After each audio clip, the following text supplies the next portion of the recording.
Hello and welcome to Friday night's calendar. Yes, hello, good evening. Thanks for joining us. Here are tonight's main stories. The missed opportunities to support a Catterick Garrison soldier before he took his own life. But a coroner concludes the MOD wasn't negligent. The efforts to keep our region's roads and railways running as climate change takes its toll on our transport network. There's quite clearly deterioration in landslips, and the only correlation there is the heavy rainfall and climate change that we're seeing. We might be still in autumn, but definitely a taste of winter as we head through the weekend. But how cold is it going to get? And are we really getting any snow? All the detail a little later on. Clash of the Codes, how Rob Burrow inspired this weekend's historic hybrid rugby match at Headingley, featuring these two. And we're heading down the rabbit hole at one of Yorkshire's finest stately homes, which hasn't lost its muchness this festive season.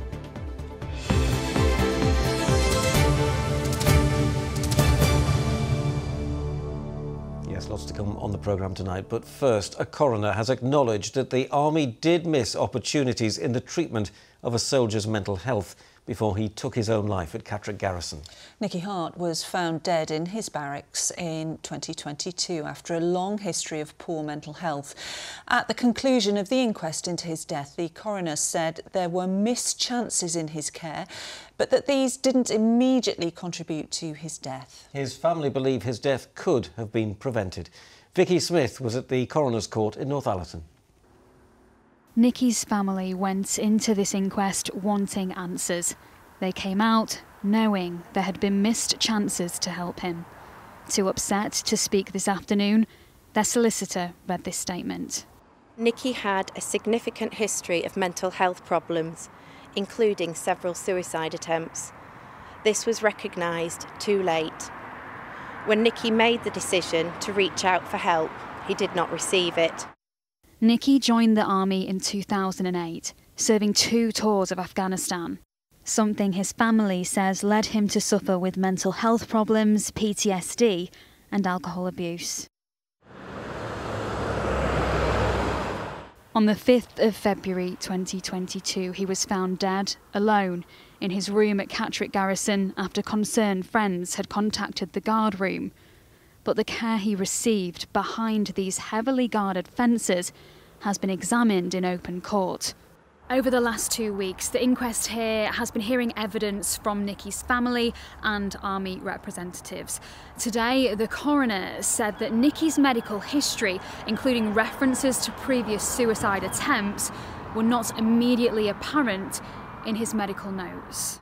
On one particular occasion, the court heard that months before his death, Nicky told relatives he'd been told to man up by an army medical officer.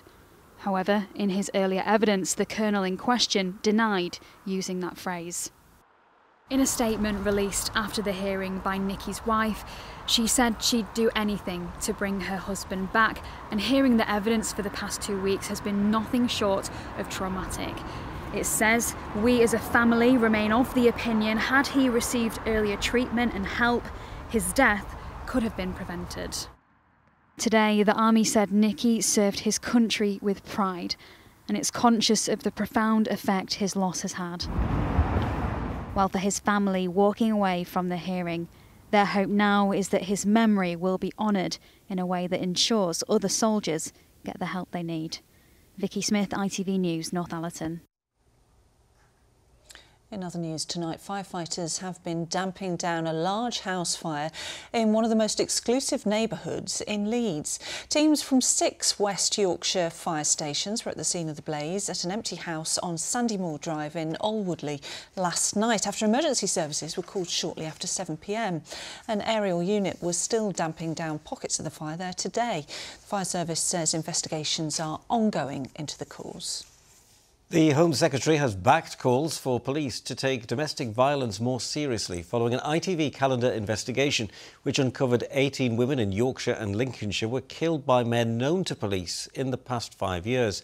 We spoke to the mother of one of the victims, Bethany Fields, who was stabbed to death by her ex-partner in Huddersfield after reporting him to the police multiple times. Pauline Jones told us she's now campaigning for Bethany's initials, BRF, Believe, React, Fast, to become a standard approach. Everybody has to listen to this because we have to take these serious crimes like domestic abuse, like stalking, much more seriously, and the policing response to them absolutely has to change, and that means government action to make sure it changes, but it also means local action as well. Yes, and let's hope it changes soon. Now, how many times have you got stuck in traffic because the road's flooded or there's debris that's fallen on the tracks which has cancelled your train? Well, it may feel like it's happening more and more, and experts say climate change is one of the main reasons. Last year, more than 6,000 trains were cancelled because of flooding, and last month the A57 Snake Pass was closed for 2 weeks because of 4 different landslips. And as extreme weather is expected to become more common, authorities say they need millions of pounds to tackle the problem and keep our region moving. Amelia Beckett reports. The Peak District National Park, known for its stunning landscapes, picturesque villages and the notorious Snake Pass. A winding and twisting road offering a vital link between Sheffield and Manchester, which often closes due to extreme weather. That extreme weather, though, is becoming more frequent, causing landslips as ground beneath the road shifts. Its latest closure lasted almost 2 weeks, due to not 1 but 4 landslips, and they're becoming more common. They are increasing. They seem to be. The current resurfacing and works that we're doing would previously have lasted quite a few years. They could have lasted up to a decade. They've now only lasted a year each time, pretty much. So there's quite clearly deterioration in landslips, and the only correlation there is the heavy rainfall and climate change that we're seeing. When the road does close, this outdoor centre for young people bears the brunt. It gives children from inner cities their first experience of the countryside, but the increasing number of landslides means its future is unstable. We've seen recently that schools and youth groups are all under pressure from the cost of living crisis, so they're all having to tighten their bottom line. So anything that impacts on their ability to come and stay with us, and that could be something as simple as like the amount of time it takes to get to us and the increase in transport costs that could mean for them, could mean the difference between them, coming and not coming. But this work is just a temporary fix to restore the surface of the road. Repairing the actual landslip would cost tens of millions. Appeals are going into the East Midlands Mayor and central government for a dedicated landslip fund. Yet if these extreme weather events become the norm, that could quite literally mean the end of the road.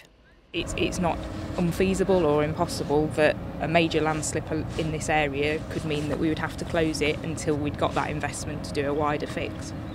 Around 30,000 vehicles a week would normally use this road. The impact of its closure far-reaching. But climate change is also affecting our rail networks. Here in Leeds, where the River Aire runs alongside the tracks, flooding can leave upwards of 50,000 people stranded in Leeds city centre. In the 2015 Boxing Day floods, the water here was double the height that it is now. And with flooding like that becoming more and more frequent, Network Rail is investing millions to keep our trains on track. Along this stretch of the river, a joint scheme with Leeds City Council is almost complete, costing over £100 million in total. These huge steel sheets are designed to withstand the effects of climate change until 2069, turning a 1 in 2 year flood into a 1 in 200. The effects of climate change mean that we are flooding more often and we're flooding for longer. And in Yorkshire and the North East, we get the rivers from the Pennines. And when they flow at peak flow, we're flooding in places we've never seen before. We have huge projects like the one you can see behind me. We have other projects that are coming up at Rotherham and Immingham and Horsforth, all to keep water away from the railway as much as we possibly can. But it's not just water that can cause issues. Extreme heat can also cause these landslides, and experts warn that can be just as destructive. So in the future we're going to see far more common and more intense rainfall events and storms, But at the same time, we're also expecting to get drier periods, much hotter and drier periods. And the difference between the dry periods and the wet periods can actually cause the strength of some soils to decrease. And that means that landslides can move even if there isn't more rainfall. So there's a couple of mechanisms by which we know landsliding will increase in the future. Last year was the hottest on record, the previous 18 months the wettest on record in England. And as our climate continues to change at an ever-increasing rate, if changes to our transport network can't keep up, whether by rail or by road, these could keep grinding to a halt. Amelia Beckett, ITV News. Well, Kerry joins us in the studio now, and climate change and its effects is something that you've been looking at all of this week, haven't you? Oh, do you know what? It's been so fascinating this week to get on about and see, quite often the positive things that people are doing to make changes. So here's a little reminder. We've been to the Longshore Estates in the Peak District, finding out how staff are trying to protect irreplaceable habitats and prepare for the future. And we had a look around a very special row of houses in North Nottinghamshire, which could be the sustainable homes of the future. And then we went to the scenes, or behind the scenes I should say, at Emmerdale to find out how the soap's cast, crew and storylines are trying to make a difference. So tonight we head to North Yorkshire, where last week I went to York, famous for flooding of course, but to speak to a man who's warned that society needs to change the way it inhabits the planet.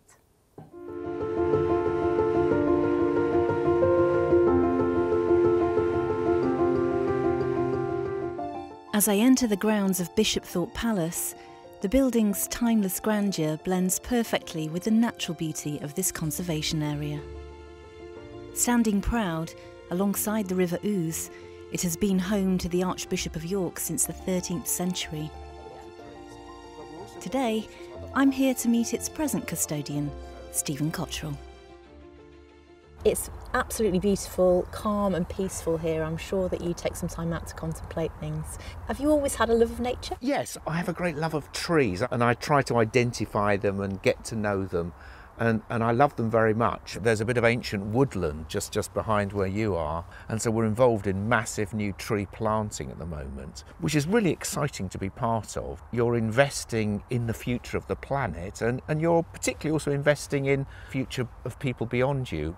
I mean, you talk about how beautiful it is around here and how important the woodland is, but all of that, not just for here in your community here in York, but across the whole of the region, it's at a threat now because of climate change. You've seen it turn almost really extreme over the last few years. Yeah, I have. I mean, the river is very beautiful at the moment, but it floods. Even 10 years ago, when it flooded, we put a plaque up on the wall. We don't do that anymore, because what was a relatively rare occurrence now happens several times each winter. A tragedy for homes and businesses very close to us. And we know why it's flooding. It's because of what we are doing to the planet. Do you think we have a moral duty as individuals to tackle climate change? I don't want to underestimate how hard it is for the poorest in our society who are just struggling to make ends meet to realise how important this is. But it is in everyone's best interests that we learn to inhabit this world with a much lighter touch.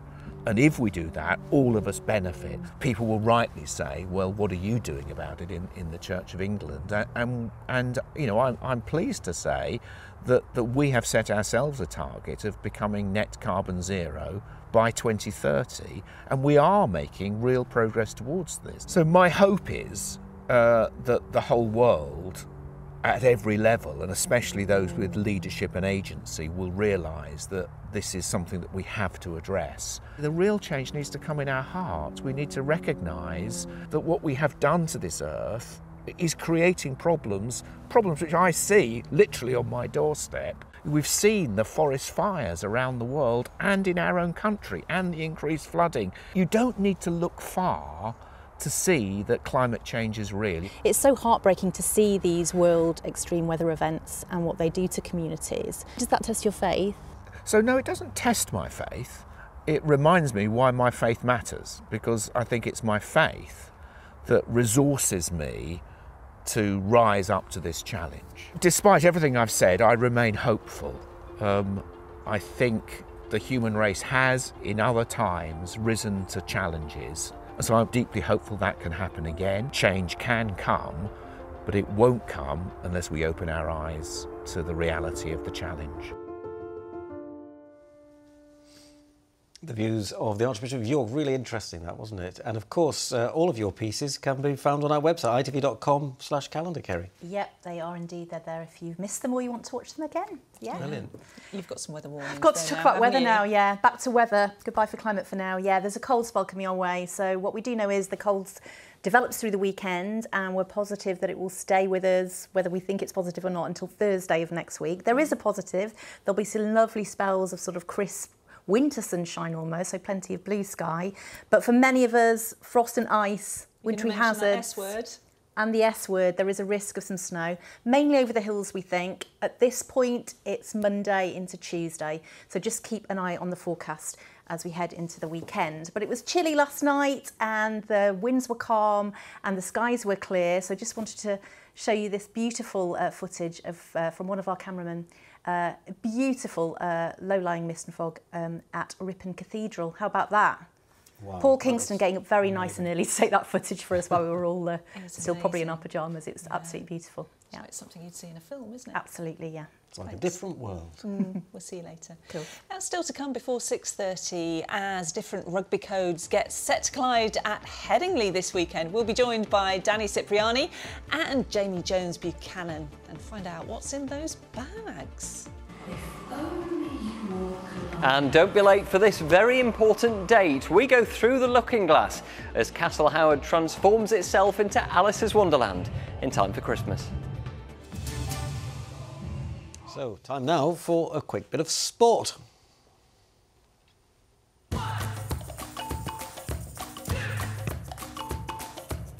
Xero Accounting Software sponsors ITV Regional Sports Report. York Valkyrie Rugby League team have been celebrating winning back-to-back Women's Super League titles with an open-top bus parade in the city. For the two-time Women's Super League Grand Final winners, the York Valkyries! After making the short trip from the university, they ended at St Helens Square, where they were welcomed by supporters. They're currently having a private civic party with the Lord Mayor. Very nice too. Now, rugby stars from Union and League will join forces this weekend to play in a special game at Headingley to help raise money for motor neuron disease research. The match, which was the brainchild of the former Leeds Rhinos legend Rob Burrow, is being called the 7-4-5 game in reference to the numbers worn by Rob and fellow rugby stars Doddy Weir and Ed Slater. Well, the game will feature a unique set of rules and include players from both rugby codes, including Danny Cipriani, who has flown in specially from America, and Rob's good friend and former teammate Jamie Jones Buchanan. And we're delighted to say both have joined us in the studio this evening. Danny, you literally have just flown in. I have, yeah, this morning. You were determined you weren't going to miss this. No, I wasn't going to miss it, not for Slates. You know, he was a man that led with his heart, and he was someone I always got on really well with, and I'm looking forward to seeing him and his family and, you know, representing and bringing some awareness to MND, something which, you know, we need to bring some eyes and ears to it so people can try and, you know, get to the bottom of it. So, yeah, for sure, I was all in. Jamie, where did the idea come from the match? Was it something that Rob had been planning before he died? That's certainly the case, yeah. Rob had planned it, give us one more instruction, one more opportunity to bang the drum and shine the light on the M&D community, and it's very much a part of his life and legacy. Looking forward to welcoming people to AMT Headingley Stadium on Sunday to watch a hybrid game with some superstars in attendance and hopefully see something new as well. It's quite a new game, it's innovative, and I'm really interested in myself, you know, what that might look like, but ultimately it's about banging the drum, as he said there, for these three amazing guys. And what about these shirts then? You're going to be wearing some special shirts on this event, aren't you? Yeah, well, starting with the one that Rob's children, May and Macy Jackson, designed back in 2002, Magic Weekend shirt, and there's a little bit there telling the story of there's only one Rob Burrow, the legend that he was, and some of the journeys of Kevin Sinfield's 77 challenges. And Danny, what have you got? Yeah, this is awesome. This is the one designed by Ed's kids. They actually wore it in a game against Leicester. Gloucester did against Leicester, and it was in a game. They've also got a cup after him too. Fly me to the moon, it says. And The We've got a third shirt. The third shirt there for the referee. In the image of Doddy, we're there with the tartan. We wore that in the Magic Weekend as well in 2023. So very well known to the fans, and yeah, going to symbolise 3 really important gentlemen. What does this mean to the families, do you think? I think it's beautiful. I think everyone coming together and, you know, remembering the legacy of Rob and Doddy and pushing forward, you know, for Ed to get to the answers to something which currently there is none. I think for the families, it's a day to celebrate their fathers, you know, celebrate the life they lived and show exactly what impact they had in a community and around people. They were all leaders in their own right. They all defied odds in their own right, and they're just continuing to do so. So I think they'll be super proud of their dad when it comes to it, man. He's bringing people together for a great cause. Jamie, what do you think Rob would make of it? I think he'd be over the moon, you know, to be at Headingley, a place that he would have called home, not just as a player but as a fan as well. And to bring it all together, to crystallise it down and condense it into one big occasion, you know, and it's ahead of Kevin Sinfield starting his challenges again in December. He's on tour at the minute, talking and telling that story. And it's really important that we've all got a duty and a responsibility to keep banging that drum, shining like talking about M&D, because that's what Rob would have wanted, to keep finding that support and hopefully, God willing, one day cure.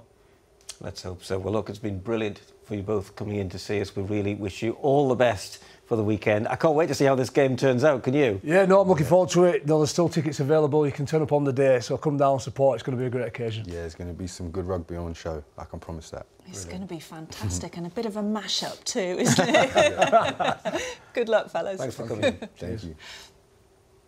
Well, Rob Burrows' children were among those honoured at the 30th Annual Yorkshire Young Achievers Awards last night. Macy, Maya and Jackson were given a standing ovation as they collected the Unsung Heroes Award presented by previous winner Lizzie Jones for their courage and resilience throughout their dad's illness. Mum Lindsay said they keep her going with their big smiles every morning. She's very proud of them and glad that they have been recognised. Congratulations.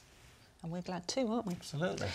Now, at this time of the year, many of our region's stately homes transform themselves with decorations into a winter wonderland for visitors. But this year, Castle Howard near York has gone for more of a literary theme. Their display takes guests down the rabbit hole to explore the world of Alice in Wonderland. Thousands upon thousands of themed decorations have gone up over the last couple of weeks.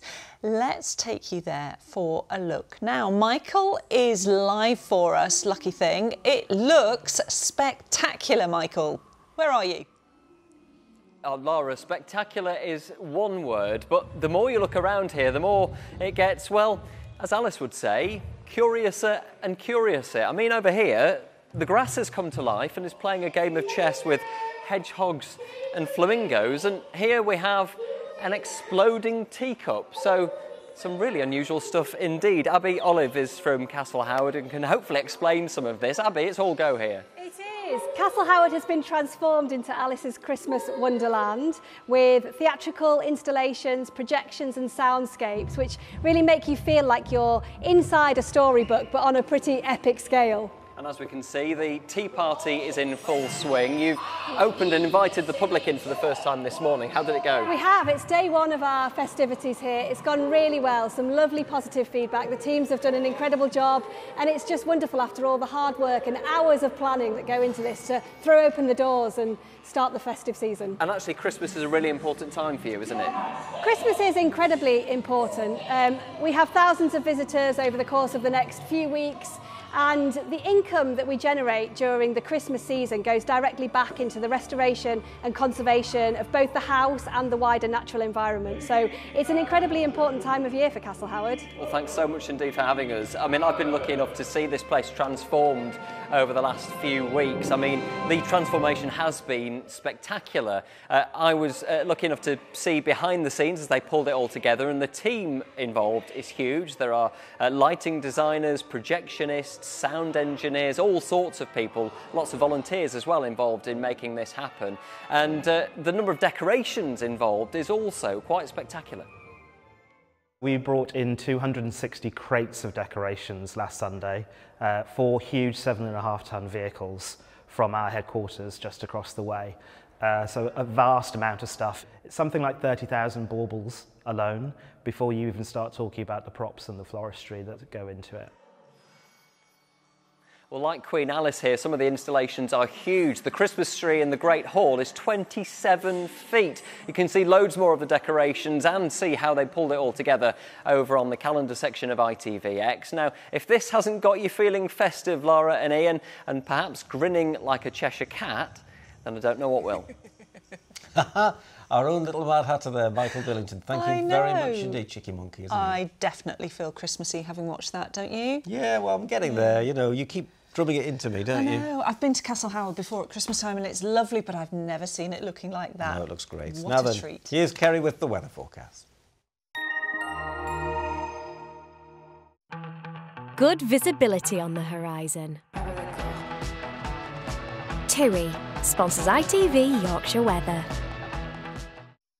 Hello again. Yes, it's coming in cold, and I think by the time we reach next week, it's going to be a bit of a shock to the system. The month so far, we've averaged around 12 Celsius, but next week our daytime highs are going to be more like 4 or 5 in some places. Bit of a question about where we do get that snow. The details are still a little bit uncertain about an area of low pressure, but for all, it's going to feel much colder. So we've got a couple of fronts coming through during the course of the weekend, slowly building that cold air from the Arctic. It's this area of low pressure on Monday that's got the question mark. On the northern flank of that, we are expecting some snow, mostly over the hills, and currently a warning pushing into northern parts of our region, certainly for the Yorkshire Dales and our Pennine areas as we head into Monday. So we need to stay tuned to that forecast for Monday and Tuesday next week. So not quite as dramatic overnight tonight. We've just got cloud building, some moisture over the Pennines, some mist and murk here, but that keeps the temperatures up, and if anything they'll lift a degree or two into the second part of the night to around 8 to 10 Celsius. It's full moon tonight, although the cloud is thickening, so less likely to see it as the night progresses. There is sometimes for tomorrow, and tomorrow we do have this weather front first thing, so cloudy and damp in places, sinking southwards, but you can see there are some cloud breaks pushing in from the north for the afternoon, and we start to import the slightly cooler air as we head through tomorrow night and into Sunday. Then on Sunday, we do think it's going to be slightly better actually than I've said over the last few days. So a decent amount of sunshine, certainly for the first half of Sunday. But then it does turn more unsettled, and thereafter the colder air really starts to dig in from the north through next week. TUI sponsors ITV Yorkshire Weather. There you go, thermals at the ready. Oh my goodness, are yours at the ready, Lara? Not yet, but there will be. I'll get them out at the weekend. How about you? Mine are always on standby, I tell you. Definitely. Have a great weekend, won't you? Thank you for watching. Good night. Bye. Bye-bye.